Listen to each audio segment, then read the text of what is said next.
Orbital velocity of A satellite क्या होता है इसमें? ऑर्बिट बोले तो वो रास्ता जहां पे सैटेलाइट घूमती है ना, जिस रास्ते पे लगातार सैटेलाइट चलते जा रही है चलते जा रही है चलते जा रही है, क्या बोलते हैं उसको? ऑर्बिट। ठीक है, ओके। अब ऑर्बिटल वेलोसिटी क्या होगी? तो ऑर्बिट में वेलोसिटी क्या होगी सैटेलाइट की, वो हमको निकालना है। बोलो। ये planet mass M radius R, ये सैटेलाइट मास एम, और जिस रास्ते पे ये घूम रही है, जिस सर्कुलर पाथ पे ये घूम रही है, हम अज्यूम करें कि सर्कुलर ऑर्बिट है, ठीक है, और उसकी जो रेडियस है वो है स्मॉल आर के बराबर। कितनी है भाई? Small R. ठीक है। अब हम लोग सर्कुलर पाथ पे चलने वाले ऑब्जेक्ट पे क्या लगता है? Centrifugal force. तो मैं क्या करता हूं, मैं इस सैटेलाइट पे बैठ जाता हूं, ठीक है। मेरी वेलोसिटी कितनी आ जाएगी? सैटेलाइट के बराबर। सैटेलाइट मुझे कहां पे दिखाई देगी? रेस्ट पे। जिस ऑब्जेक्ट में मैं बैठ जाता हूं वो क्या दिखाई देता है मेरे को? रेस्ट पे। मान लो अगर मैं कहता हूं कि फलाने का फ्रेम ऑफ रेफरेंस है, इसका मतलब क्या है कि फलाने के सर पे एक मच्छर बैठा है, उस मच्छर को वो आदमी चलते हुए दिखाई दे रहा है या रेस्ट पे दिखाई दे रहा है? रेस्ट पे। जैसे आप बस में बैठे तो बस कहां दिखाई दे रही है आपको? रेस्ट पे। यस और नो? तो बोलिए, जब आप यहां बैठ जाएंगे तो आप सैटेलाइट को रेस्ट पे देखेंगे, और जो रेस्ट पे है उसके ऊपर नेट फोर्स क्या होगी? जीरो। भाई ना इधर नेट फोर्स है ना इधर नेट फोर्स, क्योंकि अगर नेट फोर्स होगी, मान लीजिए ऑब्जेक्ट है उस पे नेट फोर्स उधर है तो वो उधर चल पड़ेगा ना। लेकिन जब मैं यहां बैठा हूं तो बोलिए, क्या ये चल रहा है? नहीं। मेरे रेस्पेक्ट में क्या है? रेस्ट पे, मतलब इसके ऊपर नेट फोर्स क्या होगी? जीरो। मतलब इधर वाली फोर्स इज इक्वल टू इधर वाली फोर्स। सही है? बोलो, इधर वाली फोर्स क्या होगी? ग्रेविटेशनल फोर्स, जो अर्थ या प्लेनेट अपनी तरफ खींच रहा है इसको, और बाहर की तरफ क्या लग रहा होगा? Centrifugal force. दोनों फोर्स इक्वल होगी, यस और नो? बोलिए, दोनों फोर्स। इधर वाली फोर्स क्या होगी? जी। पहला मास, मास ऑफ अर्थ या planet, mass of satellite divide by R square. Gm1m2 by R square होता है ना। बोलो, ये सेंट्रीफ्यूगल फोर्स लग रही है इसके ऊपर, इसकी वेलोसिटी हमने मान लिया कितनी है? वेलोसिटी ऑर्बिट vo या v नॉट, क्या आएगा बताना? mv0 square by r। एक r से एक r कट जाएगा, एक m से एक m कट जाएगा। बोलो, इसको इधर लेके आओ, स्क्वायर को रूट बन जाएगा, इधर क्या बनेगा? gm by r। तो बोलो, orbital velocity is equal to under root gm by r। r मतलब distance of the satellite from centre of the planet. R बोले तो यहां क्या है? Distance of the satellite from the centre of the planet. कोई दिक्कत है इसमें? बिल्कुल सिंपल है। चलें आगे। ठीक है,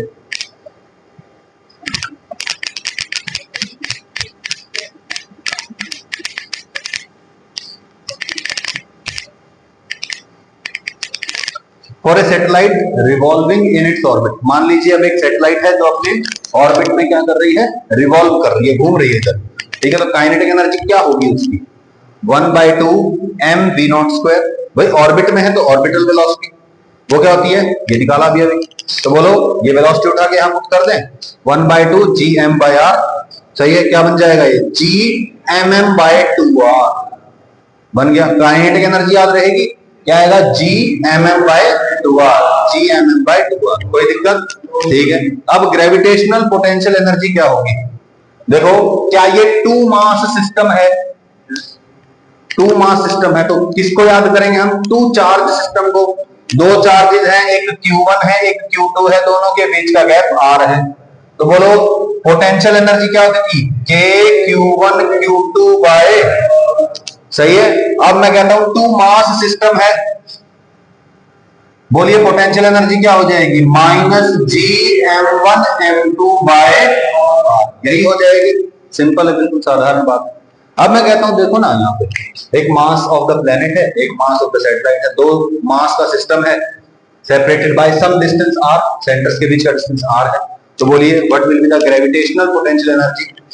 मास इनटू ग्रेविटेशनल पोटेंशियल कर दो, चार्ज इनटू करते थे, क्या आ जाएगा? बोलो, -gm1m2 बाय r आया। ये पोटेंशियल एनर्जी है। कोई दिक्कत? अच्छा, काइनेटिक एनर्जी मालूम है, पोटेंशियल एनर्जी मालूम है, दोनों को ऐड कर दूं क्या? क्या आ जाएगा? Total energy. टोटल एनर्जी क्या होती है भाई? Potential plus kinetic. तो कर दो, दिस प्लस दिस। ध्यान देना है, एक बात बहुत जरूरी है, ये क्या है? नेगेटिव। नेगेटिव एनर्जी है। ये क्या है? पॉजिटिव एनर्जी, दोनों को ऐड करेंगे तो ओवरऑल पॉजिटिव भी आ सकता है, नेगेटिव भी आ सकता है। पॉजिटिव नेगेटिव ऐड करते हैं तो कुछ भी आ सकता है ना। बोलो ये नेगेटिव का मैग्नीट्यूड ज्यादा है, ये पॉजिटिव का मैग्नीट्यूड इससे आधा है ना, तो ओवरऑल क्या आएगा, बोलो नेगेटिव आएगा। दिस प्लस दिस करेंगे क्या आएगा, -GMM/2R आ जाएगा।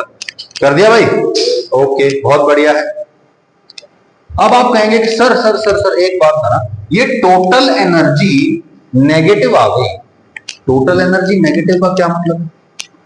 भाई kinetic energy positive, potential energy negative, total energy negative, इसका मतलब क्या है?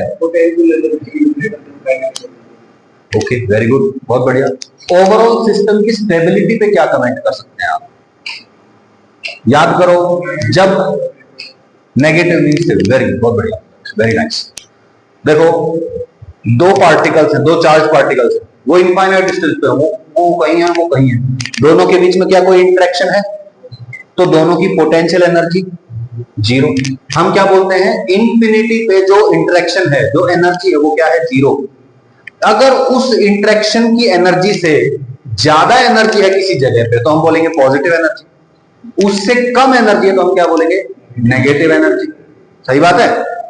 तो जो इंफिनिटी पे एनर्जी थी जो कि जीरो थी, उससे भी कम एनर्जी है ये टोटल एनर्जी, इसलिए हम क्या बोलेंगे कि इंफिनिटी पे तो कोई इंटरेक्शन ही नहीं था, उससे भी कम एनर्जी होना मतलब सिस्टम का स्टेबल होना होता है। समझ में आया? सिमिलर जो आपको फॉर्मूले मिलेंगे वो आपको मिलेंगे मॉडर्न फिजिक्स में, जब हम डिस्कस करेंगे एटम की स्टेबिलिटी। एक न्यूक्लियस है, उसके चारों तरफ इलेक्ट्रॉन घूम रहा है, एक पॉजिटिव एक नेगेटिव घूम रहे हैं, ऐसे चल, इसकी कुछ काइनेटिक एनर्जी, क्या इस सिस्टम की कुछ पोटेंशियल एनर्जी भी होगी? ओवरऑल जो एनर्जी होगी वो क्या होनी चाहिए, नेगेटिव होनी चाहिए, तभी तो स्टेबल होगा। Negative energy means stable, positive energy means unstable. तो ओवरऑल एनर्जी क्या आती है, यहाँ पे भी नेगेटिव आती है, सिमिलर आता है बिल्कुल। बोलिए वहां पे क्या होगा, एक पॉजिटिव चार्ज न्यूक्लियस और यहाँ पे एक नेगेटिवली चार्ज इलेक्ट्रॉन, ये घूम रहा है इधर ऐसे ऐसे, ठीक है, सिमिलर डेरिवेशंस आएंगे। बोलो जो U आएगा वो क्या आ जाएगा, माइनस क्यों बोल रहा हूं, बोलो K Q1 Q2 bye R होता है, R मतलब रेडियस ऑफ द इलेक्ट्रॉन, सही है। बोलो Q1 बोले तो इलेक्ट्रॉन मतलब न्यूक्लियस का पॉजिटिव चार्ज, और सेकंड चार्ज मतलब इलेक्ट्रॉन का नेगेटिव चार्ज, माइनस की, ओवरऑल नेगेटिव नहीं आ गई। काइनेटिक एनर्जी निकालोगे तो इसके आधे मैग्नीट्यूड की पॉजिटिव मिलेगी और टोटल मैग्नीट्यूड क्या आएगा एनर्जी का, नेगेटिव। तो टोटल जो एनर्जी आएगी वो क्या आएगी, नेगेटिव आएगी। मतलब जो ये वाला सिस्टम होगा ये भी क्या होगा, स्टेबल सिस्टम होगा। इसको आप ऐसे भी समझ सकते हैं, इंफिनिटी पे जीरो एनर्जी है, एक सिस्टम है जिसके पास क्या है, नेगेटिव एनर्जी, मैं उसको जीरो एनर्जी का सिस्टम बनाना चाहता हूं तो मुझे क्या करना पड़ेगा, उसको एनर्जी देनी पड़ेगी। इमेजिन करिए ये जो मास ऑफ द मतलब प्लेनेट और ये जो सैटेलाइट है, ये ऐसे चल रहा है सारा सिस्टम, ठीक है। मैं क्या चाहता हूं, दोनों इंफिनिटी पे चले जाएं, दोनों एक दूसरे से बहुत दूर चले जाएं, तो मुझे क्या करना पड़ेगा, एनर्जी देनी पड़ेगी ना, तभी तो दूर जाएंगे। अरे भाई तभी तो दूर जाएंगे, इंफिनिटी पे जाएंगे कब, जब मैं एनर्जी दूंगा। इसका मतलब ये हुआ कि जब ये पास आए थे तो एनर्जी रिलीज हुई, एनर्जी रिलीज हुई मतलब क्या है, स्टेबल सिस्टम। हमेशा याद रखना। देखो केमिस्ट्री में भी, मतलब मैं एक जनरल आइडिया दे रहा हूं, ठीक है, हालांकि मेरे जो कंसेप्ट थोड़े से रस्टी हैं। एक्सोथर्मिक रिएक्शन होगी, ठीक है। एक्सोथर्मिक रिएक्शन में क्या होता है, हीट रिलीज हो जाती है ना, A plus B gives C plus heat, A और B मिल गई, है ना। इसके पास एनर्जी थी सिस्टम के पास, है ना, सारी एनर्जी रिलीज करती हीट के रूप में, बचा क्या, C इज स्टेबल, C का एनर्जी क्या होगा, डाउन, A प्लस B का एनर्जी अप, है ना। एक्सोथर्मिक रिएक्शन में देखो ऐसा ही तो ग्राफ बनता है ना, high energy reactants give low energy product. Endothermic में क्या होता है, लो एनर्जी से वो हाई एनर्जी की स्टेट में जा सकते हो, क्यों, क्योंकि हमने उसको हीट दे दिया, है ना, हीट एब्जॉर्ब कर दो हाई। वही वाली बात है कि जब आप एक्सोथर्मिक रिएक्शन की बात करते हैं, मतलब जो एनर्जी रिलीज करे वो कैसा सिस्टम है, स्टेबल सिस्टम है, वो अपने आप प्रोडक्ट से रिएक्टेंट की तरफ नहीं आएगा। लेकिन अगर एंडोथर्मिक रिएक्शन है तो यहां से मैं ऊपर हाई एनर्जी पे लेके गया, उनको मैंने वहां छोड़ दिया, अलग नहीं किया, तो क्या होगा, वापस से रिएक्ट करके हीट रिलीज करके A+B बना सकते हैं, रिएक्टेंट बना सकते हैं। समझ में आया मैं ओवरऑल क्या कहना चाह रहा हूँ? ठीक है, आई होप कि मैंने ठीक ही बोला होगा, मुझे पता है मैंने ठीक बोला है। ये बात क्लियर हो गई है, overall energy of the system is negative. ठीक है, ये value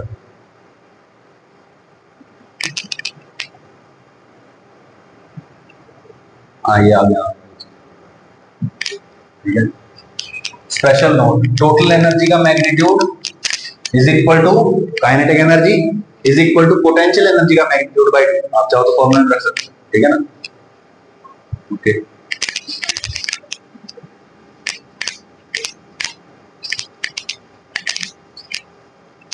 time period of A satellite. अब टाइम पीरियड कितना होगा, कितनी देर में एक सैटेलाइट जो है वो अर्थ के चक्कर लगाएगी। ठीक है, देखिए भाई, ये कौन है सैटेलाइट, कितनी स्पीड v0 कितनी होती है अभी निकाला। ठीक है, ये चक्कर काट रही है, रेडियस है r, कितनी लंबाई हो गई है रास्ते की 2πr। सही है, इतने लंबाई पे के रास्ते पे तो चल रहा है, इतने रास्ते पे चल रहा है। ठीक है, तो बोलो क्या हो जाएगा, time is equal to distance by speed. सही है, टाइम आ जाएगा। ओके, एक चक्कर काटने का time, time is equal to 2πr। v0 क्या है, ये देखो 1/v0 मतलब इसका रेसिप्रोकल हो रहा है, तो बोलो gm नीचे r ऊपर और ये रूट रहेगा। सही है, ओके। अब बताओ 2π r इंटू √r, r की पावर कितनी हो गई 3/2 और नीचे कौन है √gm। ठीक है, स्क्वायरिंग बोथ हैंड साइड्स क्या आया बोलो, t स्क्वायर हो जाएगा इधर 2π का होल स्क्वायर यानी कि 4π² gm और यहां पे क्या आ जाएगा r³, ये नीचे वाला 2 कट जाएगा ना, स्क्वायर करेंगे तब। ठीक है, तो t square is directly proportional to r³। ये रिजल्ट है, केपलर लॉ बोलते हैं इसको। ठीक है, कि जैसे जैसे r का वैल्यू यानी कि रेडियस ऑफ द सैटेलाइट जो है वो चेंज होता है, तो टाइम पीरियड कैसे चेंज होता है, t square directly proportional to r³ होता है। सही है, मान लो अब आपको कह दे कि दो सैटेलाइट्स हैं, पहले की रेडियस है r1, दूसरे की रेडियस है r2, तो बताओ उनके टाइम पीरियड का रेशियो क्या होगा, ऐसे निकालेंगे। t1 square is directly proportional to r1³, t2 square is directly proportional to r2³। Ratio ले लो, ये आ जाएगा, कर लोगे, जो निकालना होगा निकाल लोगे यहां से। ठीक है, अब डिपेंडिंग ऑन सैटेलाइट, अब जैसे जैसे सैटेलाइट के बारे में हमको पता चलता जाएगा, बोलो r का वैल्यू रखते चले जाएंगे, टाइम का वैल्यू आता चला जाएगा, है ना। इस वाले फॉर्मूले रखते हैं, कोई दिक्कत है? ठीक, ठीक है भैया, बहुत बढ़िया। अरे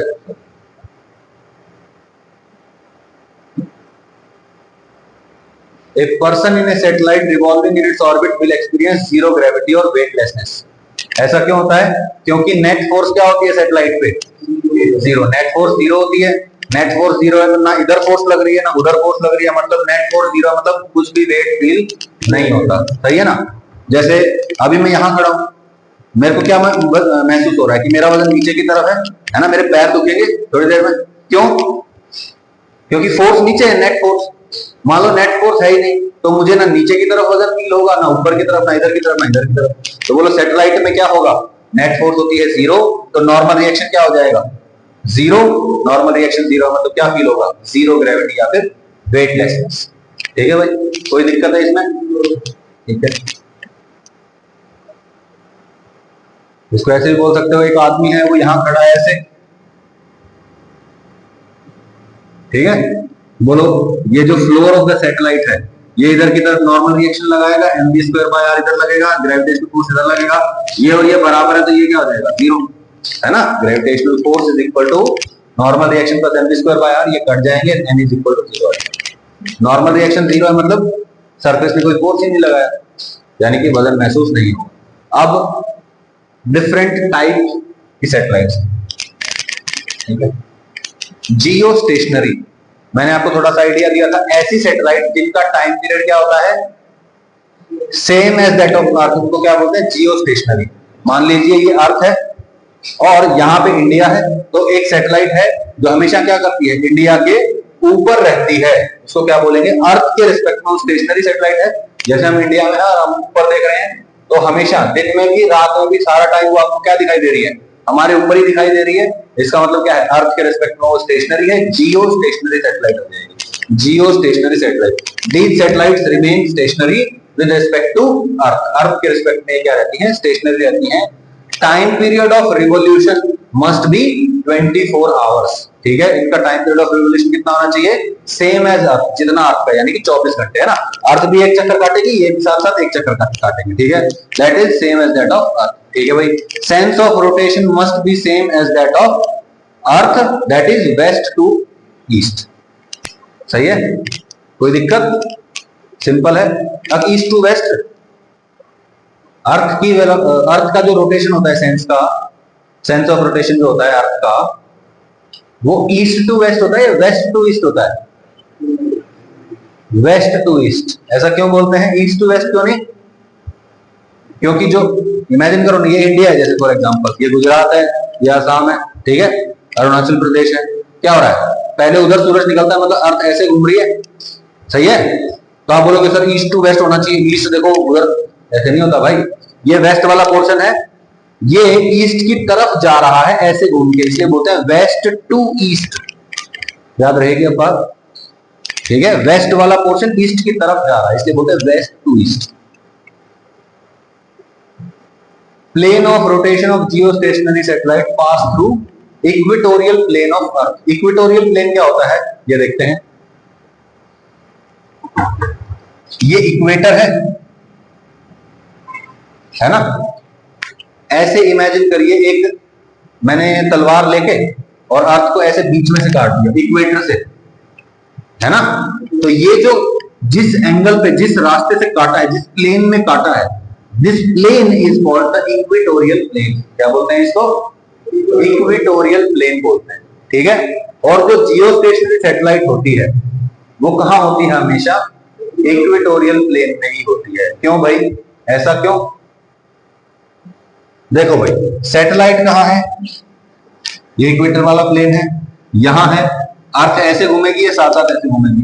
अब मान लो आपको सर यहां होना जरूरी नहीं है, यहां पे रख देंगे तो क्या हो जाएगा भैया, अगर यहां पे मैंने जियो स्टेशनरी सैटेलाइट रख दी तो वो ऐसे रोटेट करनी चाहिए, फिर इधर ऐसे रोटेट करने के लिए एक ग्रेविटेशनल फोर्स इधर होनी चाहिए, क्या इधर लग रही है क्या, इधर नहीं है भाई, कहां है, टुवर्ड्स द सेंटर लगती है।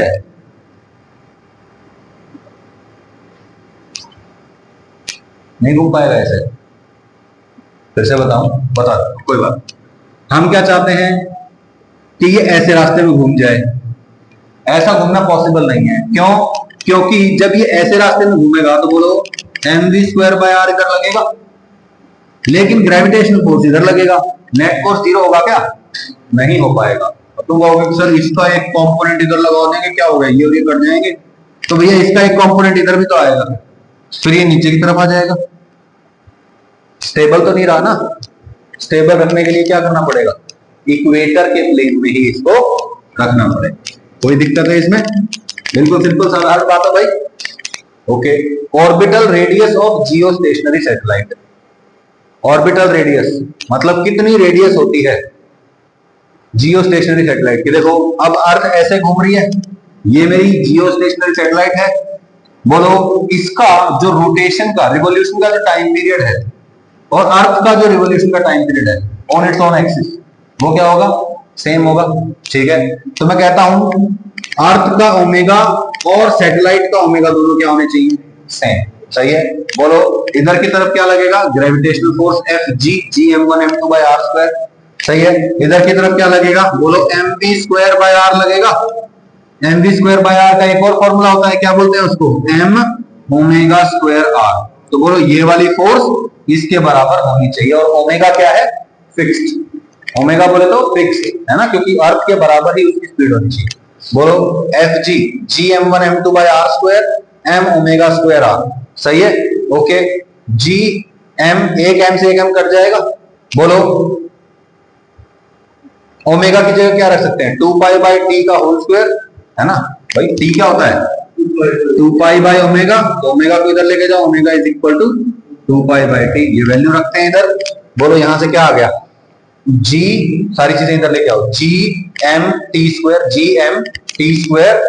4π² नीचे, r² और एक ये r, कितना बन जाएगा, r³।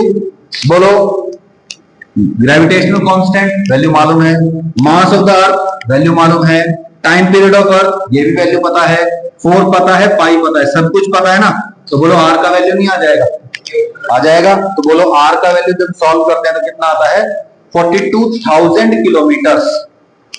r क्या था, बोलो सेंटर से डिस्टेंस था, ये था कि नहीं था भाई। तो सेंटर से डिस्टेंस आ गया 42,000 किलोमीटर। बोलो ये जो रेडियस ऑफ अर्थ है ये कितना था, 6,400 किलोमीटर, सही है। तो बोलो यहां से यहां तक पता है, यहां से यहां तक पता है, तो ये कितना आ जाएगा, h यानी कि हाइट के बराबर होगा। हाइट कितनी आएगी, बोलो 42,000 में से 6,400 घटा देंगे, कितना आएगा, 35,600 किलोमीटर। तो जो हमेशा लेट्स से इक्वेटर पे, या मैं कहूं अर्थ के उससे देखें क्या बोलते हैं, जियो स्टेशनरी सैटेलाइट जो हमेशा एक कंट्री के ऊपर रहती है, उसकी हाइट कितनी होती है, 35,600 किलोमीटर। मैंने 36,000 बताया था शायद क्लास में, जिक्र किया था, ठीक है। अब देखते हैं स्पाई सैटेलाइट या फिर polar satellite.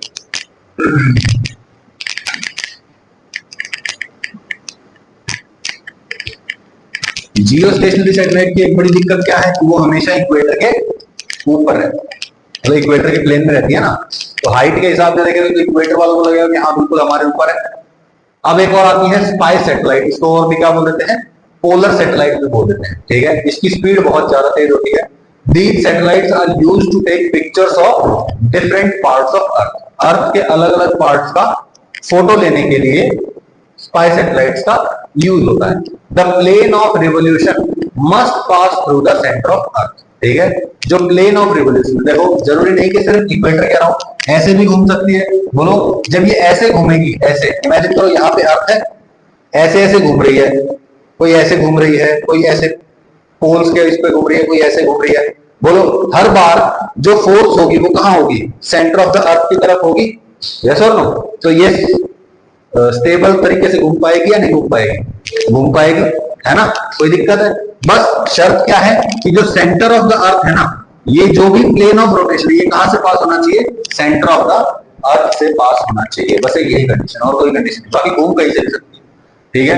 The plane of revolution must pass through the centre of the earth. ये जितने भी प्लेन हैं ये सारे के सारे कहां से पास होंगे, सेंटर ऑफ द अर्थ से, ठीक है। ओके, तो जो ये V0 है कितना आता है, Gm/R। क्यों, क्योंकि जो स्पाई सैटेलाइट की हाइट होती है वो बहुत ही कम होती है, ठीक है। जैसे कि भाई 100 किलोमीटर या 50 किलोमीटर, 80 किलोमीटर, इस तरह की लगभग इतनी हाइट पे ये सैटेलाइट होती है। तो 6,400 किलोमीटर के मुकाबले 100 या 150 200 किलोमीटर क्या होता है, बहुत कम होता है। तो हम उसको इग्नोर कर सकते हैं। ऑलमोस्ट कितना हो जाता है, रेडियस ऑफ द अर्थ के बराबर ही हो जाता है। तो Gm/R मतलब रेडियस ऑफ द ऑर्बिट की जगह हम क्या लिख देंगे, सीधा सीधा रेडियस ऑफ द अर्थ, ठीक है। तो V0 की वैल्यू क्या आ गई, Gm/RE, ठीक है। अब बताओ V0 पता चल गया, वेलोसिटी पता है, बोलो ये कितना हो जाएगा, 2πr। अरे भाई 2πr हो जाएगा ये, 2π वैसे तो स्मॉल आर होना है, लेकिन r और रेडियस ऑफ अर्थ ऑलमोस्ट बराबर है, कितना हो जाएगा, 2π कैपिटल R हो जाएगा, रेडियस ऑफ अर्थ। ये डिस्टेंस है, स्पीड कितनी है, √Gm/RE। बोलो ये क्या आ जाएगा, टाइम की वैल्यू निकाल लेंगे, सारी वैल्यू पता है ना, 2π पता है, रेडियस ऑफ अर्थ पता है, रेडियस ऑफ अर्थ G पता है, M पता है, सब कुछ पता है।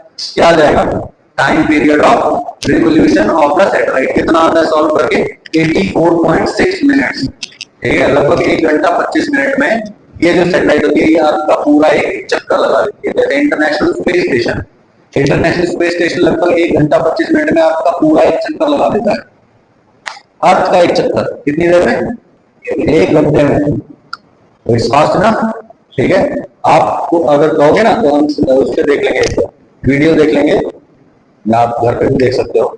इसमें आप देखोगे video of earth live from international space station, फिर आप देखना कि एक्चुअली स्पेस स्टेशन से अर्थ कैसी नजर आती है, ठीक है। जैसे बादल दिखाई दे रहे होंगे, जो मेन जो ओवरऑल जो लैंड मासेस हैं, ठीक है, शेप ऑफ द कंट्रीज है, वो आपको दिखाई देते हैं, ठीक है ना। ओके, तो टाइम पीरियड पता चल गया 84.6 minutes.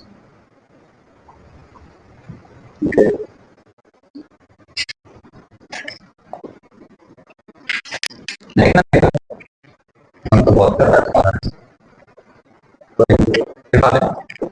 By what percentage the speed of a spy satellite must be increased so that the satellite escapes the gravitational field of Earth? एक सैटेलाइट है, गोल गोल चक्कर काट रही है, ठीक है, कौन सी है? Spy satellite. स्पाई सैटेलाइट की स्पीड कितनी है? Under GM by R E. ये बोल रहा है तो कितनी स्पीड बढ़ा दी जाए, कितना बढ़ा दे उसकी स्पीड को, कितने परसेंट, कि वो क्या कर जाए, अर्थ के ग्रेविटेशनल फील्ड से बाहर चली जाए। ग्रेविटेशनल फील्ड से बाहर जाने के लिए कितनी वेलोसिटी चाहिए होती है? एस्केप वेलोसिटी चाहिए होती है।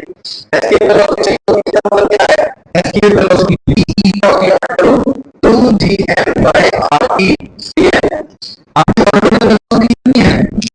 कितनी बढ़ाएंगे इतनी बढ़ जाएगी। देखो अंडर रूट 2 टाइम्स तो है, सही है ना। तो वो ये है, तो इसको कर दिया मैंने, सही है। तो escape velocity equal to under root 2 times orbital velocity.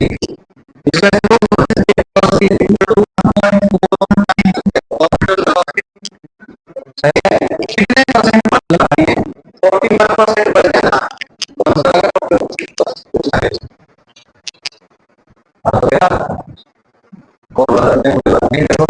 Percentage change formula क्या होता है?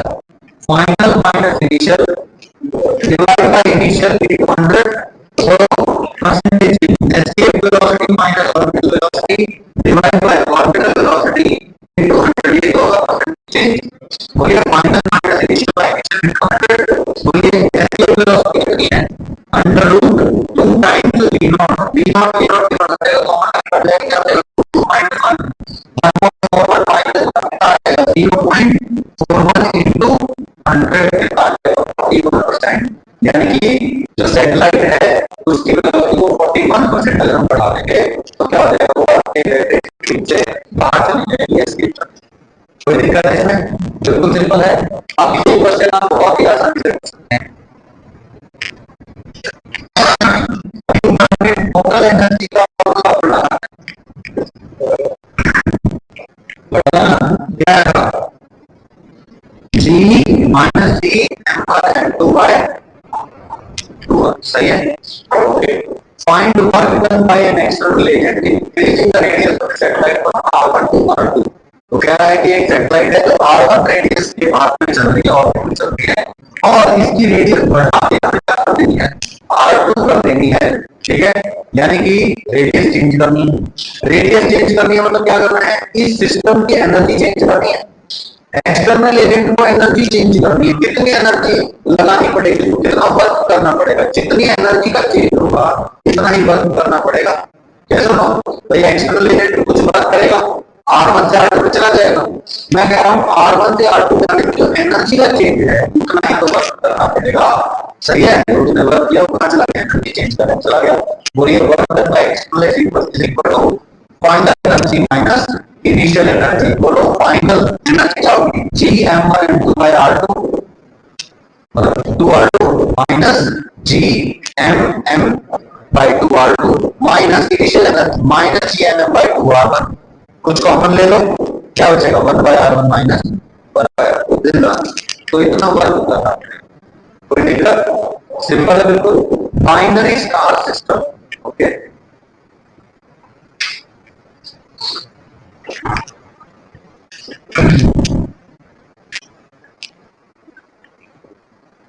बाइनरी स्टार सिस्टम, अब देखिए बाइनरी स्टार सिस्टम में क्या होता है? दो मासेस होते हैं। आप लोगों को सेंटर ऑफ मास याद है? सेंटर ऑफ मास, जैसे मैं कह रहा हूँ, इमेजिन करिए एक बहुत ही हल्की सी रॉड है, इस तरफ एक मास m1 कनेक्टेड है, इधर एक मास m2 कनेक्टेड है, ठीक है। मैं कुछ ऐसे बीच में अगर ऐसे बैलेंस करना चाहूँ तो बैलेंस कर सकता हूँ ना? बैलेंस हो रहा है, कैसे हो रहा है? क्योंकि इधर वाला मास इधर वाला मास बराबर है। लेट्स से मास इधर ज्यादा है इधर कम है, तो क्या करना पड़ेगा? थोड़ा सा उस तरफ जाके बैलेंसिंग पॉइंट होगा। सही है, ओके। अब टू मासेस हैं, एक M1 है एक M2 है, और इन दोनों का जो सेंटर ऑफ मास है वो कहीं यहाँ, ठीक है। अब बताइए इस सिस्टम पे क्या कुछ बाहर से टॉर्क लग रहा है? Angular momentum of this system will remain conserve, yes sir, सही बात है, ओके। अब मैं कह रहा हूं ये सिस्टम जो है घूम रहा है अबाउट इट्स सेंटर ऑफ मास, सही है। बाहर से मुझे क्या दिखाई देगा कि ये दोनों मासेस जो है एक दूसरे का ऐसे ऐसे करके चक्कर काट रहे हैं, ऐसे ऐसे घूम रहे हैं, लेकिन जब मैं इसके सेंटर ऑफ मास पे चक्कर काट क्या दिखाई देगा? ये दोनों मासेस सेंटर ऑफ मास का चक्कर काट रहे हैं, क्योंकि सेंटर ऑफ मास का कोई बाहर से फोर्स नहीं है, कोई एक्सीलरेटर नहीं है, तो फिर क्या दिखाई देगा? सेंटर ऑफ मास के अबाउट क्या हो रहा है? यहाँ पे रोटेशन हो रहा है, ओके, बहुत बढ़िया। अच्छा, आपको पता है जो हम बचपन से पढ़ते आ रहे हैं कि अर्थ जो है वो सन का चक्कर काटती है, that is actually not entirely true, वो अधूरी बात है। असल में जो सन है वो भी अर्थ के चक्कर लगा रहा है। आपको भी सर कैसे? देखो जो सन है, लाइक दिस इज सन, ठीक है, and this is earth, this is two mass system.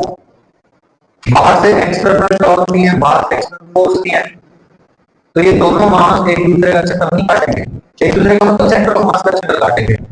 कमाल की बात क्या है कि सन का साइज इतना बड़ा है कि वो जो सेंटर ऑफ मास है ना वो सन के अंदर ही आ जाता है, तो सन उस सेंटर ऑफ मास के अबाउट चक्कर काट रहा है, अर्थ उस सेंटर ऑफ मास के अबाउट चक्कर काट रही है, लेकिन वो पॉइंट जो सेंटर ऑफ मास होगा सॉरी सन के अंदर ही है, इसलिए लगता है कि सन के चक्कर काट, लेकिन असल में सेंटर ऑफ मास के चक्कर काट। अब इतना ज्यादा डिफरेंस है मास में अर्थ में और सन में कि लगभग 10 लाख अर्थ उसके अंदर फिट की जा सकती, 10 लाख अर्थ प्लैनेट्स उसके अंदर फिट किया जा सकती है, इतना ज्यादा मास का प्लस साइज का भी बहुत बड़ा डिफरेंस होगा ऑब्वियसली। तो इसलिए हमें ऐसा लगता है कि अर्थ जो है वो सन के अराउंड रिवॉल्व करती है, ऐसा लगता है, एक्चुअली उधर भी नहीं है, लेकिन अगर बहुत एक्यूरेटली बात करें तो क्या होता है? वो सेंटर ऑफ मास के रोटेट करता है, ठीक है। अच्छा, यहां से डिस्टेंस सन के लिए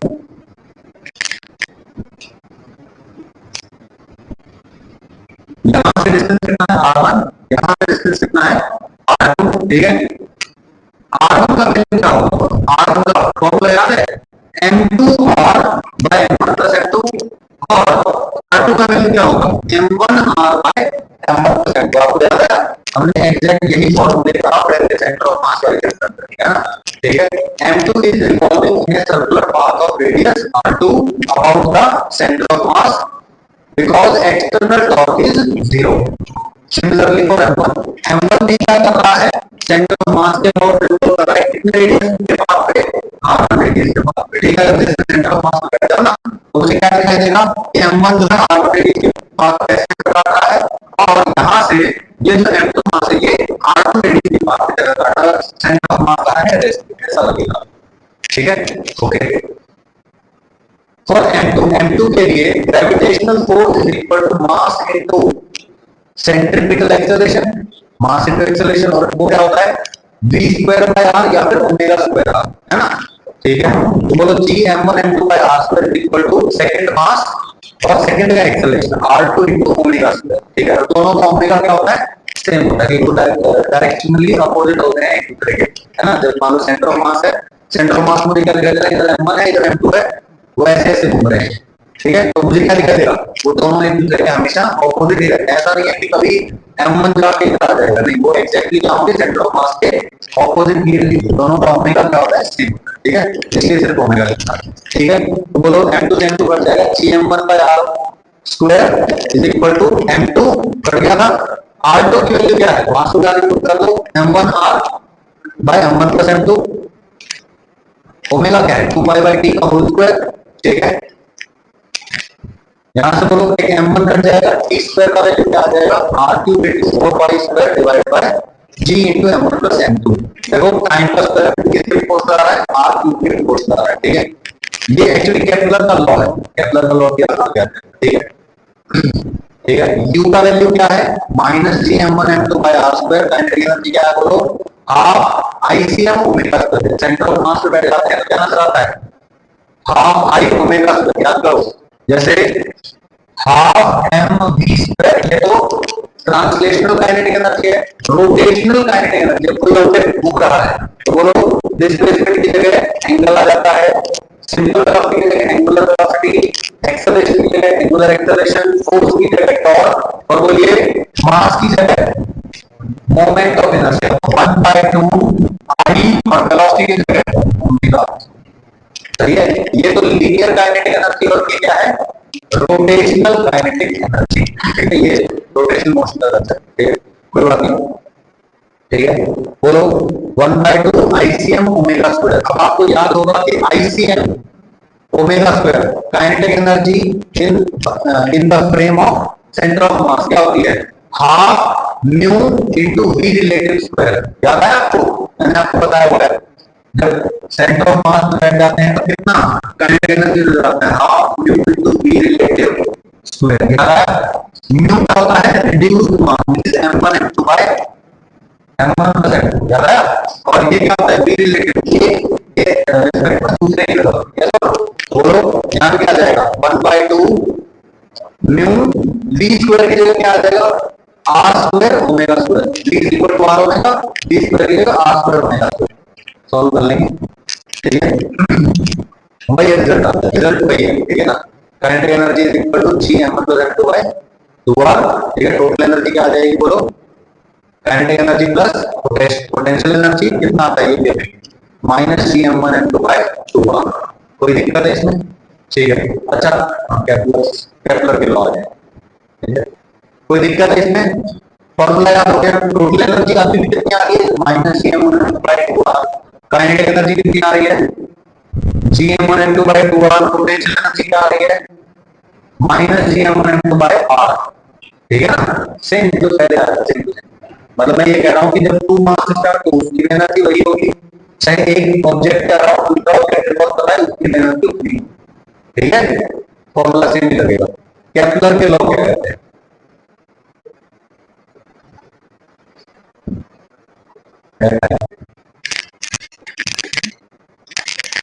मैं सोच रहा था कि चैप्टर खत्म हो जाए तो हम क्या रहेगा, ठीक है।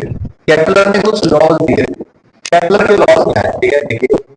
All the planets move in an elliptical path around the sun, with sun at one of its foci. Ellipse याद है आपको, थोड़ा थोड़ा एलिप्स देखा होगा आप लोगों ने, एलिप्स ऐसा होता है ना। ये क्या होती है उसकी मेजर एक्सिस, ये क्या होता है माइनर एक्सिस। मेजर एक्सिस पे दो पॉइंट होते हैं, ये और ये, ठीक है। इसको क्या बोलते हैं, फोकस। फोकस का मल्टीपल जो होगा, ट्रिपल जो होगा, वो क्या बोलते हैं, फोकाई, FOCI, ठीक है ना। आप सोचना, मतलब ये मतलब बोलना कि जो फोकाई का वही क्या है, वन ऑफ इट्स फोकाई, मतलब ये जो दो फोकस है इसके, इनमें से किसी एक के साथ होता है। और ये जो एलिप्स है ना, ये क्या है, हमारे सन का प्लेनेट का ऑर्बिट है, ये उसका पाथ है, ठीक है। अर्थ सर्कुलर पाथ में रिवॉल्व नहीं करती है, कैसे रिवॉल्व करती है, एलिप्टिकल पाथ पे रिवॉल्व करती है, और उस एलिप्स के फोकस पे सन होता है, ठीक है, okay. All the planets move in an elliptical path around the sun, with sun at one of its foci. All the planets swap equal areas in equal intervals of time. In simple words, areal velocity of planets remain constant. अब देखो क्या हो रहा है, सारे planets equal area, equal interval of time में क्या करते हैं, सन पे बनाते हैं। मान लीजिए कोई प्लेनेट ले लो, ये सारे प्लेनेट के टू, ये देखो एक प्लेनेट है वो यहाँ है, ठीक है, यहाँ से वो यहाँ चला गया, उसको टाइम लगा let's say t time, okay. अब वही प्लेनेट लेट्स से यहाँ से वो यहाँ चला गया, यहाँ से यहाँ तक जाने में लेट्स से उसको लगा t टाइम। दोनों इक्वल इंटरवल ऑफ टाइम है, है ना, इक्वल इंटरवल ऑफ टाइम में सन रे जो हमारे एरिया तक मिल जाए, तो यहाँ से यहाँ जाने में वाला एरिया होगा, यहाँ से यहाँ जाने में वाला एरिया होगा, क्योंकि टाइम इंटरवल ये आज के लिए है, ये